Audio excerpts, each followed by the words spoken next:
Welcome to the rest of my Wildcat Invitational Tournament overview. This is games 4 and 5. Okay, so game 4 is going to be against Elves, and I felt a lot better today because I slept it off a little bit more. So you could even tell by my deployment that I'm doing a lot better because I'm not spread all over the table.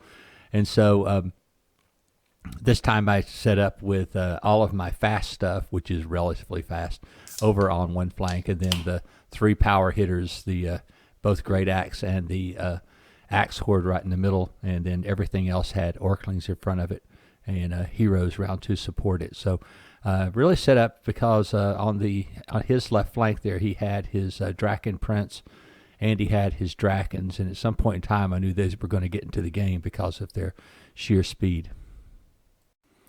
He did go ahead and scout his Forest Shamblers and his Tree Man forward, but then just waited for the rest of the army to catch up. I guess maybe he had learned a lesson early in the game about coming forward too fast. His Draken Prince and the Drakens immediately start flying toward my right flank, which is probably the right move, since that was by far my weakest flank as far as armor. And everything else just kind of moved forward in a nice little checkerboard, and his mages moved forward. They fired some fireballs and stuff. I mean, not fireballs, but some lightning bolts at my units with just some minor effect. You can see here I got my chaff set up perfectly, getting to move second and not losing any to what being wavered on the first turn really does help my army a lot. And so I set up everything so when he charges I should be able to countercharge and take all of his stuff out. On this flank, I think he was waiting for me to move forward, which of course I will do, and be able to fly behind me with his Draken Rider and potentially get in a flank charge on this Great Axe Horde down here.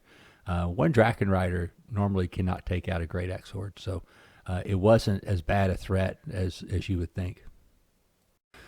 So yeah, his Draken Lord went ahead and moved over and try to flank my Great Axe Horde.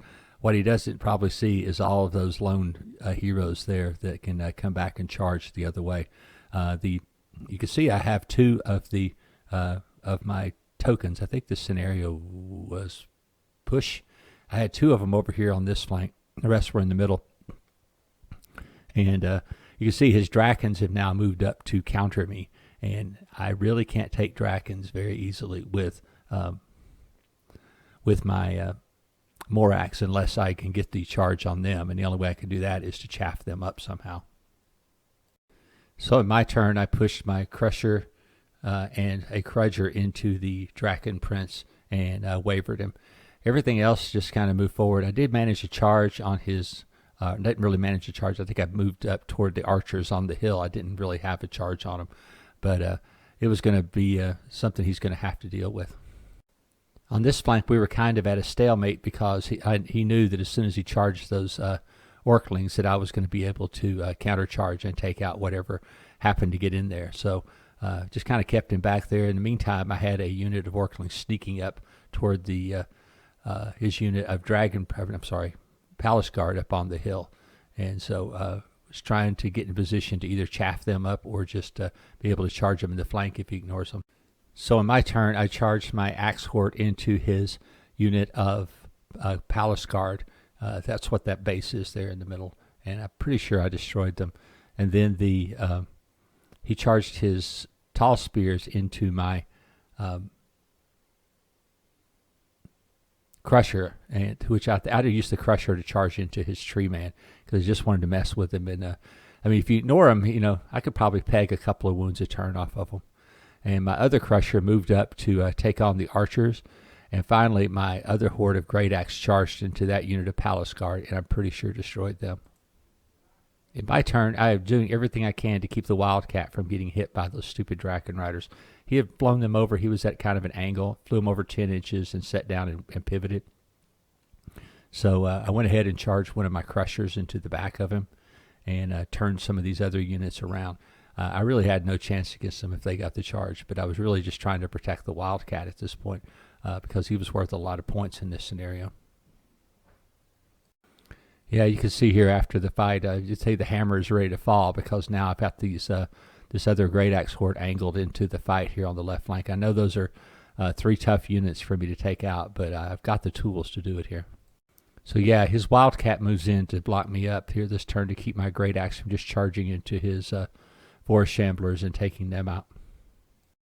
The fight on this flank continues with his Drakons having killed one of my units of Morax, and then my Crusher is continuing and my Krudger are continuing to beat on that unit, but not having very much success because, I mean, it is a very tough unit with decent morale. Unlike my first game when my Great Axe Horde had to kill a Wildcat in one go, this game I rolled 19 freaking wounds on him. Yes, 19 wounds. So, yeah, that's how you take the sucker out. I really wish I could have done that my first game, and that would have probably been a victory on my half, but my guys did not roll near that well. I mean, I was 3 or 4 underneath what I should have been in that game. Yeah, during this whole thing that the Axe Horde was able to take out the Tree Man with a flank charge after the Shamblers died. Really, he's down to just a couple of units, and I think this time I asked him if he just wanted to quit because there was really no way that he could win this game because I had 2 tokens here, and because I'd stole a couple of his, and then I had some on the other side as well. So in the end, he had 2 wounded mages and a wounded bolt thrower, and that was the extent of his army. Like I said, I offered to quit the game early because I don't like playing this way. But anyway, we played it all the rest of the way out. My Crusher and my Krudger eventually killed the Draken Riders, but not after they'd killed everything else over on that side of the table. They were a very effective unit this game.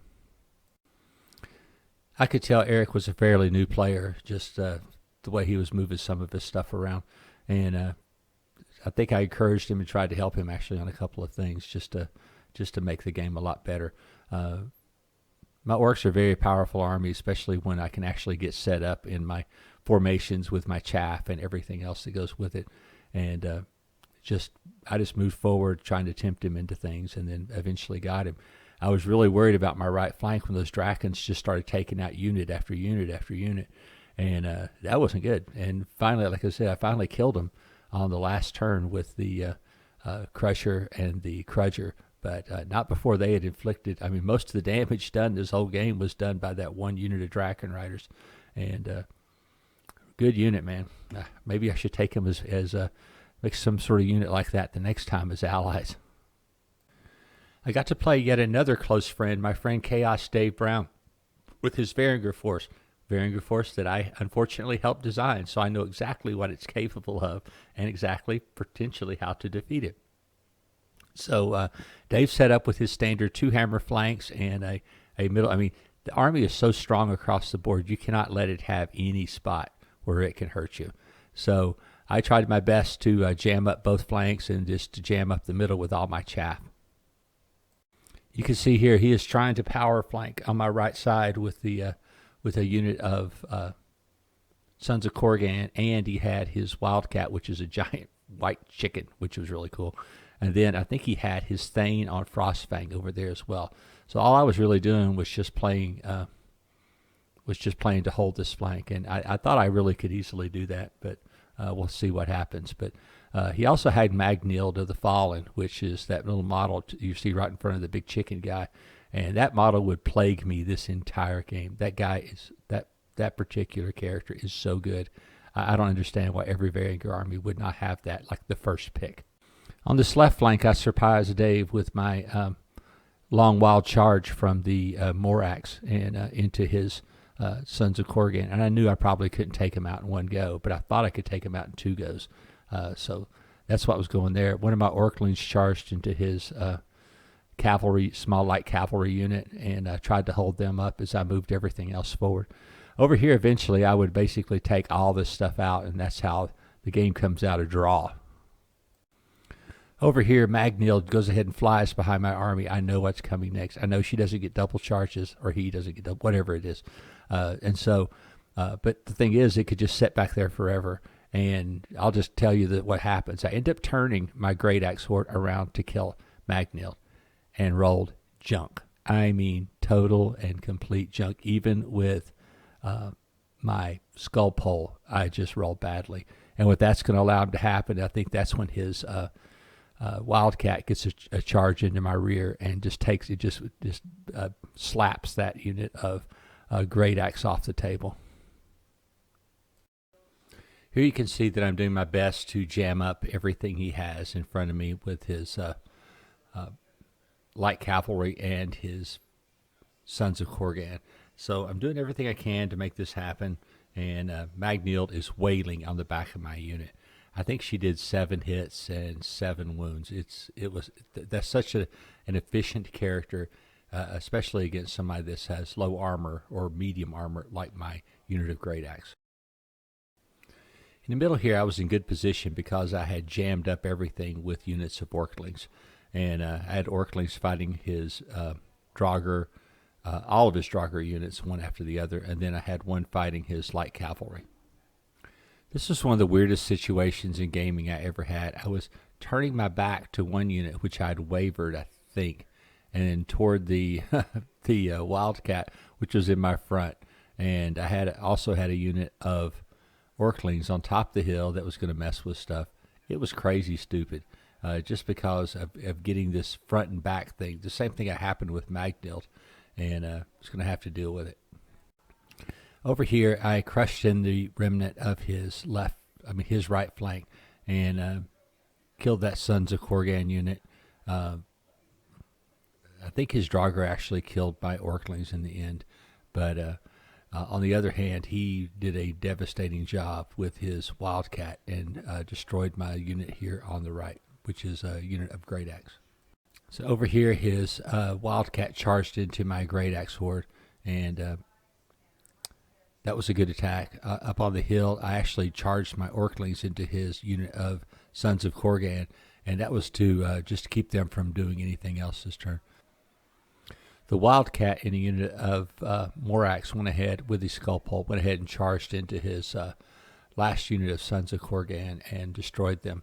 That's what's going to get me the draw for this scenario.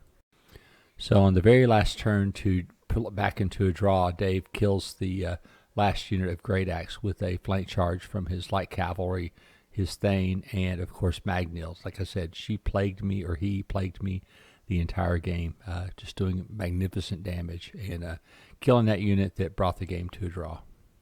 So in the end, you would guess that two people have played each other for over a decade, have a pretty good idea what each other is going to do, and that's what caused this game to be a draw, I'm pretty sure.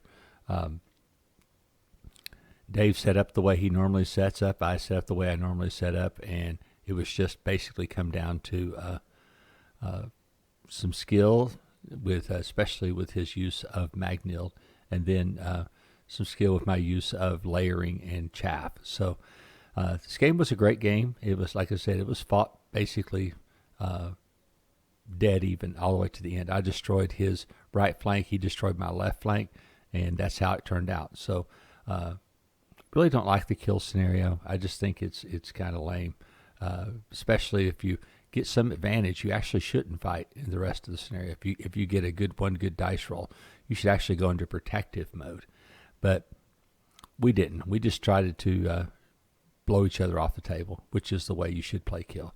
And it's like not a lot of people play it that way, but that's the way we played it. So anyway, at the end, it was a draw, and kind of disappointed in my way, but because I had just a couple of bad dice situations in there, and not the reason I lost or drew, but it was just some things that I thought calculatingly should have happened and didn't happen. So anyway, that's the risk you take when you play this game, is that you think something is this way and it turns out to be the other way. So anyway, great game with my friend Dave, and that's the end of my tournament. I finished with 2 wins, 2 draws, and a loss.